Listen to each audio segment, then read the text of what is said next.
So I wanted to take some time to kind of discuss an issue that I have become cognizant of. Uh, to me, actually coming back on social media. Um, of course, a lot of you now are starting to follow me on social media, and you're starting to engage with my content, engage with the things that I'm saying, and I'm very, very appreciative of it. I'm very, very appreciative of it. Because obviously, and I don't mean, I don't want to throw race in there. I really, really hate to try and touch topics like that. But as being a Black American who has come out as conservative, clearly my viewpoints are not popular, and clearly I won't be receiving a lot of support from so-called friends or family or people that I grew up with. So definitely the support of of anybody, it definitely means a lot to me. But I also have to be able to recognize uh, the issue and people having extreme views or extreme ways of handling situations.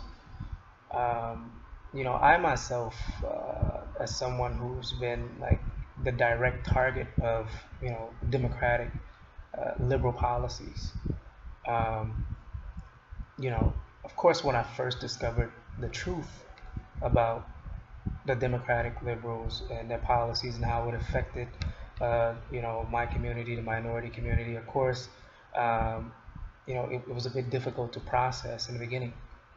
Um, but you know, I chose to take that understanding. I chose to take that knowledge and utilize it for good. You know, um, I don't want to spend every day of my life angry and bitter. Things like this.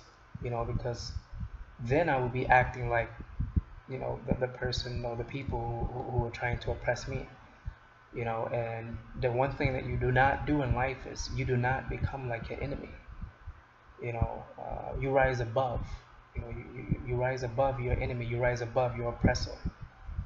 And so, um, I've seen a lot of your comments, and I've seen a lot of people. I may go to your Facebook profile, and I may go through your page, and you know, I can see like this extremeness, like this extreme anger, and of course, it's only natural, especially with a presidency like this that's allowing so much just dirt to just come up to the surface and reveal itself.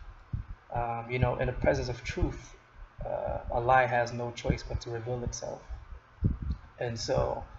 I understand that it can be a very challenging time. I understand that people are being turned away by friends, by family. Like I said in one of my posts, you're being limited. Your entire being is being limited to a pronoun. You're being called a racist, a homophobic, or anything just for simply supporting a political candidate. And of course, I mean, for me, I'm 27 years old, so of course I cannot remember any time in my 27 years of living that something like this has happened.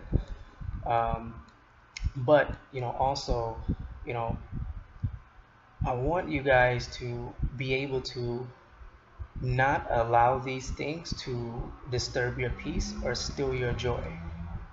No matter what happens in life, or no matter what people do and how they treat you, you should never allow people to steal your joy. I may come on here and I may make posts and I may say things, and for me, I just see this. Hey, I'm speaking the truth, right? The pure, unadulterated, raw truth.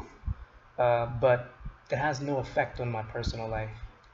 I can speak these things and I can say it to contribute to the overall movement of so many other people, who've taken part in this movement to try and bring light, to the truth. But at the same time, I'm not looking to be extreme about it. I'm not looking to allow it to, you know, cause me to miss sleep. You know, um, human beings, we have a natural joy. We have a very natural joy, and it's so easy for that joy to be stolen from us. It's so easy for that inner peace within us to be taken by other people and other things and situations, especially when it comes to politics. And I was one of those people to where I was like, oh, I don't want to get involved in politics because this and that. But actually, now I think it's very, very important, because once you understand the whole political landscape, especially, minorities, you could free your mind. You could free yourself from the oppression that's within your own mind. you know, uh, and so, I definitely wouldn't say not to get involved in politics. It's very, very important to have knowledge and understand these types of things, but it's also very, very important to be balanced within yourself, to not be overtaken by the anger. You know, um, throughout history, politicians have lied and tried to ruin societies. I mean, all over the world is happening. I mean, I lived in multiple foreign countries, and I've seen firsthand what you know what politicians can do. Uh, and I mean, I've seen some of the most horrendous things you can possibly imagine. Uh, but you know, uh, even through it all, I still take time each day to try and find, that thing that makes me smile, that thing that makes me happy. And that's my message to you guys. We live in very, very difficult times, but we also live in very, very amazing times. It's like this picture of a vase. It's like a vase and a face, and depending on how you see it, you can either see a vase or you can see a face, right? So it's all in how you choose to see life. For me, I choose to see life. I choose to see what's happening right now with this presidency of Donald Trump as an absolute amazing time. So many people have woken up to the scam of the Democratic Party. So many people, and you know, I just wanted to leave that message with you guys.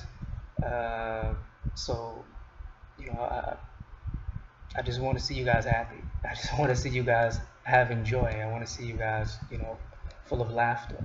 And I don't want to see you guys allowing these types of things to destroy you. So that's my message to you. And, I hope all of you guys find it within yourself to allow joy and happiness to express itself within your everyday life. God bless.